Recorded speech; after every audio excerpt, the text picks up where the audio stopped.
Okey semua. Mana mak? Mak dah banyak. Sayang. Kaki. Sudah kerja buku kolam. Jadi mending sebab ini keadaan seperti ini, lebih baik saya mancing di rumah saja. Kalian pada mana? Apalah. Oh, gagal hari ini buat mancing. Oh, sakit kaki aku. Lu kecil. Udah. Saya makan tahu. Nanti ku goreng. Oh, aduh. Lagi. Oh, cukup big head dengan naik kap tu. Nak tu, nak kap tu. Berangkai lagi yolah suasana kayak Kemawe daripada duduk di rumah bosan tu. Kemawe je. Lepas tu pun hantar Kemawe ke ikam, ya kan? Tapi kau hack aku cek aku buat kat sang sini. Ayo tarik. Ah, aduh. Ana cik angkut. Kumpul lah tabuh yang mangat ikan angkut beraya. Sebab dia kau ubut nak mangat. Baby. Tiba ina naruh. Oh my, rasa tadi ada hilang balam tabuh ni yo. Apa tadi kau dulu? Kau baca hai kau dulu. Kau bagi kau dulu 6 bulan. Saya tak baca. Oh, ramailah saya tak baca. Ada nama apa?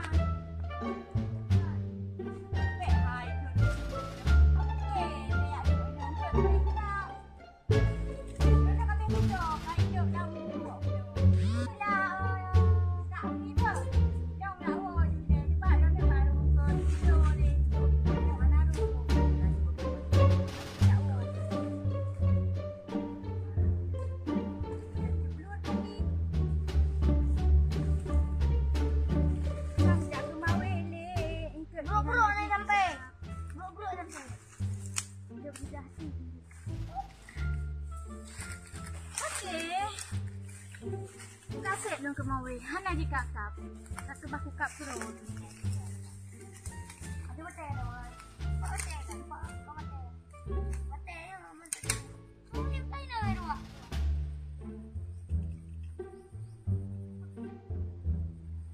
Di putra membelabo-labo. Orang ikan. Abu ayah dia lah. Adik ingat aja. Mungkin namanya Sabah. Saya bersau. Nama adik. Bersau.